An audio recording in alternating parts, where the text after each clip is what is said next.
Fala, futuro residente, seja muito bem-vindo a mais um vídeo da série Como é o Programa de Residência Médica. Hoje a gente vai falar sobre dermatologia no IANSP com o professor de dermatologia do Estratégia Médica, o professor Bruno Souza. Só vou pedir para vocês lembrarem, tacarem logo o joinha nesse vídeo, divulgarem, que é um trabalho muito importante que a gente mostra as residências como elas realmente são para vocês. Fala aí, professor Bruno, se apresenta para a galera.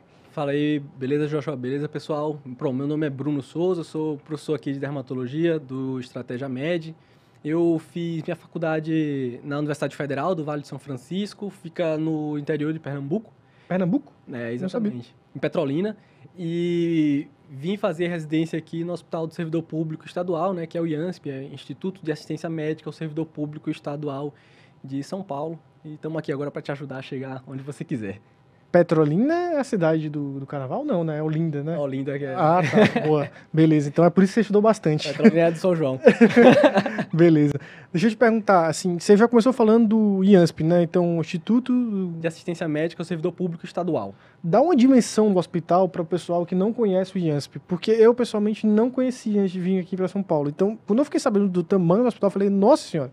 Falei. É, exatamente. Eu também não conhecia o hospital até ficar estudando para a prova de residência, e um amigo influenciou fazer residência lá. E aí, quando você conhece o hospital, você fica realmente assustado. É um dos maiores hospitais da América Latina. O hospital ele tem cerca de 1.200 leitos, para você ter uma ideia. Gente, 1.200 leitos é muito leito. Assim, se você pegar claro que o HC ele vai ter mais leito porque ele tem vários institutos, né? Sim, mas exato. um instituto só tem 1.200 leitos, eu não sei se tem também. É gigantesco, né? É gigantesco o hospital. E aí uma coisa que eu queria te perguntar é o seguinte, na tua trajetória de aprovação, onde é que você passou e tudo mais? O que é que você pode comentar pra gente? Então eu fiz 5 provas de residência e fui aprovado nelas, né? Então eu fiz a prova do SUS Pernambuco, então estava mais próximo ali, então fui aprovado no SUS Pernambuco, fiz a prova... Garantiu primeiro em casa para depois... É, exato. Fiz lá no sua terra, fiz SUS Ceará, o SUS. Ah, sabia. Fiz no Dona Libânia lá. Dona Libânia e o UFC, são os dois serviços que tem dermato. Fiz prova do PSU, passei lá na UFMG. Fiz prova aqui do SUS São Paulo, né? E fiz prova do servidor do IANSP. Nossa, você passou em excelentes serviços. Então, uma coisa para você falar logo é que você escolheu o IANSP, né? Já a primeira coisa, você não foi simplesmente lá porque você só passou lá. Você escolheu o IANSP mesmo, então deve ter muita coisa positiva lá na residência. Quantos que passam lá no IANSP, professor? São 3 vagas. Né, 3 vagas. Nossa, é bem pouca gente, né? E aí a concorrência sempre dá, no mínimo 50, né? Assim, por vaga. Dermato tem pouca vaga, fica uma concorrência bem alta. Né? Deixa eu te falar uma coisa assim. Esse não é um vídeo para ensinar as pessoas a passarem prova de residência médica, mas todo mundo tem alguma coisa que foi a sua chave da sua aprovação. Sei lá, eu posso dizer que a minha talvez seja motivação em realizar muitas questões. Mas o que foi a sua chave da aprovação? Assim, o que foi a coisa que você acha que mais impactou positivamente na tua aprovação? Assim, eu concordo com essa sua leitura. Para mim, o que mais importa é fazer muita questão, tá dominando as questões. É que você começar a ler a questão e saber para onde ela vai, né? Exato. Então, eu fiz muita questão também, já sabia muito o estilo da prova, ainda mais do servidor, que tem uma prova que é muito específica, cai umas picuinhas ali, rodapé de livro, então tem que saber o que é que o examinador quer, né? Eu quero conhecer o examinador que faz a prova de cirurgia do IANSP, professor Bruno. Sabe? O cara é inspirado, hein, filho? Ele pega ali os detalhes e põe na sua prova, né? Mas não tem problema, a gente vai destrinchar ele aqui pra vocês, fica tranquilo. Beleza, pessoal. Então, assim, como é que funciona a hierarquia lá na residência? É muito puxado? O R3 não fala com o R1 ou não tem isso? Como é que explica um pouquinho? Não, é muito tranquilo, assim, do ponto de vista de hierarquia, não tem, o ambiente é super tranquilo no IANSP. Então, assim, como não é uma instituição vinculada a nenhuma universidade, não tem gente da casa, né? Como isso é uma coisa bem interessante, né? E isso é bom, eu considero bom porque todo mundo chega ali, são pessoas novas e todo mundo mais ou menos na mesma situação. Então, as pessoas, elas se ajudam bastante. E vem muita gente de fora, muita gente do Nordeste. Exato, então eu vou falar uma coisa que eu já percebi, é que o IANSP é uma residência de São Paulo feita por nordestinos, eu diria. Porque, nossa, tem muita gente mesmo que é nordestina e vai fazer a residência lá. E é exatamente por isso, porque não tem gente da casa, né? Então, todas as vagas são preenchidas por pessoas de fora, não é isso? Quando eu fiz residência, tinha dos 9 residentes, né? R1, R2, R3, tinha uma residente de São Paulo. O resto era todo mundo de fora aqui, né? Então, assim, não existe... Então, acho que isso facilita para que as pessoas tenham mais ou menos... Não tem essa hierarquia, o clima fica bem tranquilo, assim. Beleza. Qual é a principal diferença da residência do primeiro ano, do segundo ano e do terceiro ano de dermato? Eu vou já emendar outra pergunta. O primeiro ano de dermato lá é clínica? Então, é isso que eu ia comentar. Até o ano passado, o primeiro ano de dermato era clínica, isso mudou. Então, junto da Sociedade Brasileira de Dermatologia e do MEC. Então, o residente de dermatologia entra agora direto na dermatologia. Isso é nacional? Nacional. Nossa, vocês deram muita sorte, hein, amigo? Exatamente. Porque o primeiro anozinho de clínica era puxado. Era puxado. Tinha muito plantão de PS, de tudo. Mas isso mudou. Então, esse ano agora, porque foi o ano da pandemia, então teve muita dificuldade, né? Mas, enfim, ano que vem, esse ano que vai começar agora, os 3 anos direto na dermato, vai ter um mês que o R1 vai passar na sala de emergência, né? Na sala vermelha. Mas aí o restante é na dermatologia. É só pra ele saber por que ele marcou dermatologia mesmo. Exatamente. Então, no meu ano, eu fiz ainda um ano bem puxado, né? Um monte de plantão de final de semana. Eu peguei plantão no Natal. Nossa senhora. Você fala, não, eu fiz dermato, não era pra eu estar aqui, né? Boa, mas fala aí pra mim de termo de grade, assim. O que é esperado no R1 que ele conheça? O que ele é esperado no R2, no R3? Isso é uma coisa que eu tenho dúvida, assim. No R1 já para saber diagnóstico, para saber reconhecer as lesões elementares, aprender a fazer uma dermatoscopia. Putz, cara, eu não sei nada, se você puder me explicar. Então, é porque isso, eu não vivi essa mudança, né, do R1, do R2, do R3. Então, R1 a gente basicamente estudava clínica médica, né, para ter uma formação sólida da clínica, porque eu, principalmente, né, assim, eu considero muito a dermatologia como uma especialidade clínica muito forte. Então, eu acho que precisa conhecer clínica médica. Entendi. Né? Então, mesmo, a dica que eu já vou aproveitando para dar uma dica, mesmo quem entre agora, estude bem clínica médica. Ajuda, né, conhecer as doenças sistêmicas. Ajuda. Conhecer reumatologia, por exemplo, tem que saber como que é o dia a dia de um reumato, que isso vai te ajudar na dermato. Então, o R1, para ele aprender ali lesões elementares, descrever uma lesão muito bem, né?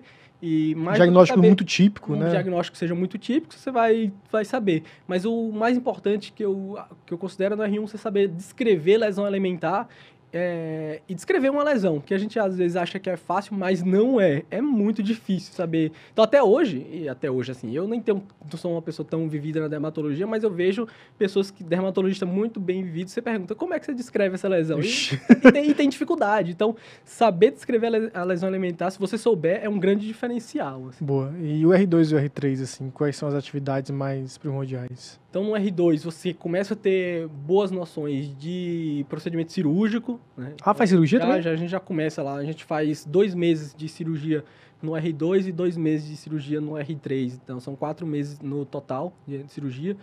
Então, já começar a ter contato com cirurgia dermatológica e começar a saber descrever patologia. Que esse é uma grande dificuldade aí dos dermatologistas. A gente não está muito acostumado a descrever lâmina, né? Mas é começar a saber descrever, não saber dar o diagnóstico. Mas tem estágio lá de lâmina? Isso diria para você que é o ponto mais alto do IANSP e é o melhor. Hoje eu estou lá nas clínicas, né? Eu vejo o pessoal Lá tem também no HC, né? Tem no HC, mas o estágio do servidor de patologia é melhor. Então, assim, porque a gente vê muito... Então, a gente tem um estágio específico, né, da patologia, mas a gente toda semana, toda quarta-feira e sexta tem discussão específica. Então, quem está entrando agora vai ter desde o primeiro ano. Então, é um mais intenso. É muito forte a parte de patologia, que eu considero isso muito importante, porque como é muito difícil... Você sabendo patologia é um diferencial enorme para a sua carreira. Nossa, e eu acho que assim, é uma coisa tão definidora de conduta e a gente é tão fraco, né? Exatamente. Nas outras áreas eu vejo que as pessoas não têm noção nenhuma de patologia, eles não sabem realmente nada, eles não sabem qual a dificuldade que o patologista enfrenta. Exatamente. Então, você saber quando é que o patologista está passando de aperto, quando é que o que ele está querendo te dizer naquele laudo, naquelas palavras, cara, te faz muita diferença como médico. Eu posso falar isso porque eu participo de muitas sessões, eu vejo a dermatologia em alguns pontos muito parecidos com a radiologia. Eu participo de muitas sessões que é pato, rádio, clínico e o cirurgião. Quando a sessão é com o clínico ou o cirurgião, que ele já sabe o que o patologista está querendo falar, o cara está em outro patamar. Tá outro level, assim. Ele está entendendo muito mais o que está acontecendo com o paciente dele. Eu acho que isso aí talvez seja um grande diferencial mesmo. Exatamente, é muito importante. E eu falo assim, na dermato, a gente tem pouco exame complementar. A gente dificilmente pede um raio-x, que a pele tá pede ali, um né? eletro, né? Mas agora pede biópsia. E você tem que saber essa biópsia. Esse é o seu exame complementar da dermatologia. Então, o dermatologista, tudo bem, ele não precisa saber laudar, mas ele precisa, como você está falando, entender o que o patologista está te falando, quais são as dificuldades dele para você saber fazer o diagnóstico e conduzir seu paciente. Exatamente. Eu costumo dizer que o laudo do tórax, né? Quando eu vejo o pedido do dermatologista, o pedido de tomo de tórax, é para ver sarcoidose. Só tem esse diagnóstico. Não, a gente vê, ó, trabalho com linfoma cutâneo, a gente vê o linfonodo. Boa, mas valeu. Deixa eu te falar, assim, eu acho que essa pergunta nem vale até, porque por ser uma residência feita por pessoas de fora, você não deve ter sofrido nenhum tipo de preconceito lá por ser de fora. Concorda? Isso... Assistente lá também não é de São Paulo, né? Deve ser... Tem muita gente de fora, porque os assistentes lá, muita gente que fez residência lá, então muita gente de fora realmente. Então não senti, né, nenhum tipo assim de preconceito lá, não. Mas isso é bem importante a gente reforçar, tá? Que as pessoas têm medo, né? Eu tinha muito medo. Com certeza. Eu também tinha receio. Qual é a carga horária da residência médica lá, mais ou menos? O cara vai trabalhar pra caramba, no R1, no R2, no R3, o R3 é mais tranquilo, o que acontece? Bom, vantagens aí, né? Como agora o R1 já entra direto na dermato, no final de semana é livre, né? Não dá plantão o R1. Não dá plantão mais, isso mudou. Eu fiz mais de 30 plantões, tá? Como eu falava, né? Hoje não tem mais. Como ele entra direto na dermato, ele não faz parte da grade da clínica médica que teria que dividir. Tá bom. Então ele vai dar plantão provavelmente só no mês que ele vai ter estágio da sala vermelha. Né? E aí depois ele fica na rotina do ambulatório da dermato, que aí é horário comercial, né? Acho que não chega nem nas 60 horas, então, provavelmente. Né? A gente entra lá, geralmente começa às 7h30, é bem intenso o dia, né? Então a gente vai de 7h30 até umas 5 horas da tarde, mas é direto, porque essas revisões que eu falei, essas reuniões não tem almoço, não, é direto. Então a gente almoça. O pessoal era muito engraçado, tive que aprender a cozinhar para fazer residência lá no IANSP, eu tinha que levar minha marmitinha, porque durante a reunião da patologia ficava almoçando. Deixa o pessoal almoçar aí, pelo amor de Deus, velho. Vê assim, a reunião da patologia, a reunião clínica é na hora do almoço, ali de meio-dia a 1h30, e aí 1h30 já começa o ambulatório da tarde. O R2 e o R3 é um pouco mais tranquilo do que o R1 ou não? É a mesma coisa? A tranquilidade, principalmente do R3, é que não prepara mais os seminários que tem, então os seminários eles ficam a cargo aí do R1, do R2, o R3 fica mais só na discussão, então isso ajuda, porque como são poucos residentes, você tem bastante aula para fazer, né? Porque não tem muita gente ali, você tem que fazer. Então a tranquilidade maior do R3 é essa de não preparar os seminários, mas o estágio é bem parecido do R2 com o R3. Vocês têm alguma prova de título da dermato, Bruno? Vocês têm alguma preparação focada para essa? Ela é uma prova importante para vocês? Extremamente importante. Do que eu converso, inclusive, com os outros especialistas, eu considero que a prova de título da dermato é uma das mais importantes, assim, que a gente se cobra muito. Então tem muito lugar, principalmente aqui em São Paulo, que só te contrata se você tiver título. Mesmo você tendo um RQE, sendo, né, dermatologista, o lugar que se você não tem um título, os lugares não te contratam. Muitos hospitais. Então, assim, é praticamente obrigatório fazer a prova de título. E durante o R3 lá no IANSP, tem algum período para o cara estudar para essa prova? Tem algum, tipo assim, direcionamento, agora você é R3, você tem a prova isso daí e tal? Não, assim, não só no servidor, mas nenhum serviço que eu conheço, assim, tem esse direcionamento. Tem muita cobrança. Os chefes ficam falando, olha, estuda, porque ninguém nunca foi reprovado aqui no servidor e tal. Então tem essa cobrança, então a gente acaba estudando, mas não tem esse direcionamento. Tá bom. Beleza, então acho que a próxima pergunta eu vou até responder pelo que você já falou, é que se dava para dar plantão fora, com certeza dá para dar plantão fora e se manter durante a residência. Para quem não sabe, a bolsa de residência hoje é R$ 2.970, é basicamente o valor de um aluguel de um apartamento, até mesmo perto ali do IANSP, de um quarto, assim, aluguel e condomínio. Eu acho que deve ser basicamente a mesma coisa, você vai ter que dar alguns plantões aí por fora para se manter. E aí, professor, quem é que tem a preferência do procedimento? Eu sei que dermato tem muito procedimento, tem os procedimentos estéticos e não estéticos, não é isso? Isso, exatamente. Quem que tem a preferência do procedimento lá? É o R3, o R2, ou é dividido por estágio? Porque, por exemplo, a professora Sara veio na cirurgia e falou assim, Joshua, lá é assim, isso aqui é do R1, isso aqui é do R2, isso aqui é do R3. Agora, se o R3 não tiver conseguido, por exemplo, a pandemia, o cara não aprendeu não sei, o que é mais básico, talvez aplicar Botox, eu não sei, desculpa. Mas, sei lá, o cara não aprendeu a aplicar Botox, se era a vez do R1, mas o R3 quer fazer, ele pode ir lá e falar assim, não vai rolar, quem vai fazer sou eu. Como é que funciona lá? Então, vamos lá. Procedimento da dermatologia envolve procedimentos cirúrgicos, que eu já comentei. Então, R2 vai ter já o estágio dele, vai passar 2 meses no R2 e 2 meses no R3 em cirurgia, que ele passa um mês inteiro operando. Já vamos falar desse aí. Volume, bom? O volume é bom, então não são cirurgias grandes. Então a gente não aprende, por exemplo, que em outras residências de dermatologia você pode aprender, fazer um retalho ou um enxerto, isso a gente não aprende lá.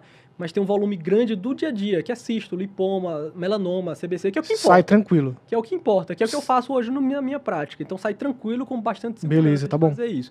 Então o procedimento cirúrgico vai aprender já no R2, você já sabe bem no R2. No R3 você vai aprimorar mais isso. E aí, procedimento estético. Aí eu quero deixar claro aqui que nenhuma residência você vai sair fazendo estética. Ah, não? Vou falar nenhuma, mas 90% das residências de dermatologia você não vai sair fazendo estética. Nossa, eu não sabia disso, não. A não ser que você faça cursos por fora, que pode fazer. Mas eu converso com os residentes dos outros serviços, todo mundo queixa. Poxa, eu entrei na residência e não sei fazer aqui muito procedimento estético, não sei aplicar. Não vai sair fazendo. Você vai ter noções boas de toxina botulínica, que aí já vai respondendo, né? A hierarquia toxina botulínica fica para o R2 fazer. No R3 você fica para fazer os preenchimentos, né? Com ácido hialurônico principalmente, mas a gente tem PMMA com pacientes soropositivos também. E a gente tem estágio de laser, que a gente faz luz pulsada e CO2, né? Eu não entendi foi nada, mas tudo bem. Beleza, manda bala. Pô, eu sou dos melhores para falar de estética também, mas é isso, tem lá, a gente tem procedimento, então você vai ter contato com a máquina de laser de CO2, vai ter contato com a máquina de luz pulsada para fazer, então, mas você não vai assim, tô dominando aqui estética, não vai. Então, quem tem interesse vai fazer cursos por fora durante a residência ou depois da residência. Beleza, e uma das dúvidas que eu vejo aqui, o padrão de São Paulo, né? São Paulo é muito subespecializada, né? Isso. Então, até você falou que você trabalha com oncologia cutânea, linfoma cutâneo e tudo mais. Então, é bem assim específico mesmo. Vale a pena fazer uma sub lá no IANSP? O que você acha? Qual a sub mais forte? Então, assim, lá no servidor não tem sub. Ah, não? São poucos locais também que tem sub. Sub é uma coisa, na dermato é algo que está começando mais agora. Entendi, não sabia. Então, são poucos locais que tem sub-especialidade. Mas lá no servidor a gente tem uma sorte, digamos assim, que a gente tem um serviço forte de tricologia. Então, né, de estudo das doenças do couro cabeludo, que hoje uma grande parte dos dermatologistas querem fazer. Porque ele mistura tanto cosmiatria, então tem parte de estética capilar, quanto muita doença do couro cabeludo. Então, lúpus eritematoso, discoide, aparece muito no couro cabeludo. Também, né? Tinha do couro cabeludo, alopecia areata, né, alopecia androgenética. Então, assim, a gente sai com uma boa formação, né, de tricologia. Então, inclusive, esqueci de comentar nos procedimentos. Então, a gente aprende a fazer mesoterapia, e MMP. MMP é um procedimento que a gente faz com um aparelho tipo de tatuagem. Tô entendendo. Né? Que injeta algumas medicações, finasterida e minoxidil no couro cabeludo para crescer cabelo para quem tem alopecia androgenética. Então a gente aprende isso, que é quase, eu diria, quase uma sub de tricologia que você tem a possibilidade de fazer nesses anos aí do servidor. Então isso é um ponto alto lá também. Só para você confirmar para mim, Bruno, que tem uma coisa que é uma pergunta bem específica. Então, você acha que a carga cirúrgica do residente do IANSP das coisas mais comuns é suficiente para ele ficar tranquilo? Para fazer o dia a dia do dermatologista, para ficar tranquilo, com certeza. Beleza. E aí eu queria perguntar para ti quais são os principais programas não, mas os principais estágios de destaque assim, no IANSP, aquele estágio que fica todo mundo esperando para rodar lá no IANSP. Então, como eu falei, é o estágio da patologia, esse é o mais importante, assim, é o que a gente tem um maior contato. Por quê? Porque a nossa patologista, né, a nossa professora, ela é clínica também, então é o estágio que você aprende muita clínica também, essa correlação clínico-patológica que eu acho que é fundamental, uma coisa mais importante que tem para dermatologia. Tá bom. E isso a gente tem a possibilidade, o residente lá, de sair sabendo muito isso. Beleza, então esse é o grande estágio lá. Deixa eu te fazer uma outra pergunta, assim, ó. Todo serviço tem um pouco de tocação, todo serviço tem um pouco de academicismo. Eu vou criar uma barra imaginária aqui que está totalmente na tocação e está totalmente no academicismo. Onde você colocaria mais ou menos aqui o IANSP? Eu diria que a maior parte é tocação de serviço. E aí tem a gente geralmente fala na tocação como um sentido ruim, né, da residência. Eu vou te falar que tem um ponto muito positivo, que é a possibilidade que porque, primeira coisa, né, o público do servidor, o servidor não é um hospital SUS. Era isso que eu pensava que eu ia fazer. Então, ele é um hospital de plano de saúde. São as pessoas que têm plano, são servidores públicos do Estado que são atendidos ali. Então, o perfil do paciente, do servidor, é diferente de um hospital SUS, né? Um hospital, sei lá, Padre Bento, que é outro serviço aqui, então os outros serviços do SUS. Então, isso ele é um ótimo simulador de como vai ser sua vida atendendo plano de saúde. Então, porque as demandas dos pacientes são diferentes, a cobrança do paciente de plano de saúde é bem diferente de um paciente SUS, né? Então, assim, você tem essa tocação, mas simula muito. Eu faço hoje ambulatório com plano, vejo os pacientes, é muito parecido com as demandas que eu aprendi na residência. Então, eu tenho facilidade muito grande de tocar o dia a dia de plano de saúde, a velocidade de plano de saúde, consultas curtas, mas com os pacientes exigentes. Então, essa é uma grande vantagem. Ele te prepara muito para a sua vida diária, vida real do dermatologista. Eu acho que, mesmo frente a qualquer tipo de situação negativa, a gente tem que tirar o melhor que tem ali. Exatamente. Então, isso é um ponto positivo de você ver que tem muita tocação no serviço e tudo mais. E é importante que as pessoas saibam que também existe esse ponto positivo aí. Exatamente. Porque eu vejo, Joshua, você vai lá, eu vejo, por exemplo, isso eu acho um ponto um pouco negativo do HC, por exemplo. O pessoal, os residentes lá, veem os casos mais difíceis, mais complexos, mais bonitos que tem. Mas na vida prática, você não vai ver esses casos, entendeu? Você vai ver um caso na vida, outro na morte. E aí tem dificuldade de, por exemplo, dermatologia tem muita prática diária de você saber prescrever um medicamento um pouco mais caro da farmácia, um lançamento que saiu e que, por exemplo, nas clínicas você não tem isso. Porque você prescreve o que está lá na faculdade. Deixa eu fazer outra pergunta aí. Eu sei que isso é uma coisa lá. Lá na clínica não pode entrar o pessoal que dá remédio, né? Como é que é o pessoal lá? O pessoal que... Na Dermato tem muito, sim. Tem bastante. E lá na IANS, pode? Lá na IANS? Tem. Então você recebe os representantes, né? Representantes, é isso. E a gente prescreve com frequência medicamentos do dia a dia, simulando o que você vai fazer na sua prática, né? Por exemplo, outros locais você tem a farmácia do hospital que você só pode dispensar aquilo. Então, quando você chega no seu dia a dia, você fala, putz, como é que eu trato esse melasma, esse paciente com as medicações mais novas? Então, isso é uma facilidade de quem está num hospital como esse, entendeu? Entendi. Beleza, então, pessoal. Acho que eram essas as perguntas que eu tinha para fazer sobre a residência para você. Vou pedir para o pessoal que tiver mais dúvidas sobre o serviço, coisas bem específicas aí, que teve umas palavras que você falou que eu não entendi, direcionar a dúvida para o teu Instagram, mas não deixar de seguir o Estratégia Média nas redes sociais, no YouTube. Coloca aí, editor, um Estratégia Média aí no meio. Mas fala aí tua rede social pro pessoal. @profbruno.souza, o Instagram, então pode entrar lá e mandar a pergunta que a gente vai responder com o maior carinho. E uma coisa interessante, eu acho que, para quem não sabe, hoje o professor Bruno ele trabalha no HC, né, professor? Então você tem a visão de 2 serviços diferentes, então acho que você pode agregar muito para as pessoas que também tiverem dúvida entre um serviço ou outro, ou talvez queiram saber qual é a diferença principal entre um serviço e o outro, né? Você já fez até alguns comentários. Então eu faço doutorado hoje lá nas Hospitais Clínicas e aí eu vejo realmente o dia a dia dos residentes, as dificuldades e as coisas que eu falei, poxa, eu queria ter vivido isso aqui na minha residência, então realmente eu acho que eu consigo ter essa visão, assim. Nossa, isso é bem interessante. Para terminar, um pequenininho já ou jamais, mas tem uma pergunta que eu esqueci que é muito importante, desculpa. Como é que é o mercado de trabalho assim que o cara termina dermatologia no IANSP? Ele sai empregado, ele não sai empregado? Qual é a realidade nacional hoje? Isso é uma coisa que eu não sei. Eu estou escutando muita gente falando que o mercado de dermato está muito ruim. O que você acha? Então, o mercado de dermato não está dos mais fáceis realmente. Então, tem bastante dermatologista assim. E para você criar um número grande de pacientes, demora um pouco, né? Então, talvez para aquelas pessoas que façam muito marketing, isso é importante, fazer muito marketing em rede social, de procedimentos estéticos, você consegue ter... alavancar mais rápido. Alavancar mais rápido, mas, assim, não falta trabalho. Tem muito lugar que você vai atender, mas o volume é muito grande de pacientes e o que o plano paga não é das melhores quantias, né, por assim dizer. Entendi. Mas vale a pena fazer. Tá, mas assim, o cara que sai do IANSP, ele é chamado pelo chefe para trabalhar, ele já... Consegue bom. Hoje eu acho que eu tô bem empregado, assim. E uma indicação de um chefe. Quem te pregou foi o IANSP? Foi uma ex-assistente minha, então, que ela me indicou para um local bom, acho que eu tô bem colocado no mercado, assim. Beleza, satisfeito. Entendi. Então, já jamais aí, rapidinho, achava que não ia trabalhar com estética, mas acabou fazendo alguma coisa? Jamais. Desde que eu terminei, nunca fiz nenhum toxina botulínica. Caramba! Nenhuma! Não gosto. Esqueceu algum plantão que tinha que dar pra residência? Jamais, já lembrei uma colega minha que esqueceu, mas eu, graças a Deus, não esqueci. Ah, não, isso é muito certinho. Muito certinho. Não dá certo, não. Chegou atrasado no plantão, no ambulatório, e falou que foi algum problema à luz. Isso já cheguei atrasado. Fez algum diagnóstico lá no ambulatório, na sessão de patologia, que ninguém acreditou e você estava certo? Já. Qual foi o diagnóstico? 2 diagnósticos que eu lembro bem, uma porfiria cutânea tarda e uma dermatomiosite amiopática. Nossa, brilhou, hein? Parabéns. Então foi isso, professor Bruno. Foi um prazer falar com vocês. Eu tirei várias dúvidas aí sobre a dermatologia do IANSP.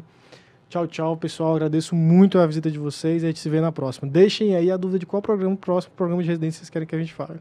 Um abraço, pessoal. Então, como eu falei, estamos aqui disponível. Entra aí, pergunta que a gente vai responder prontamente para vocês. Boa preparação. Valeu, bons estudos.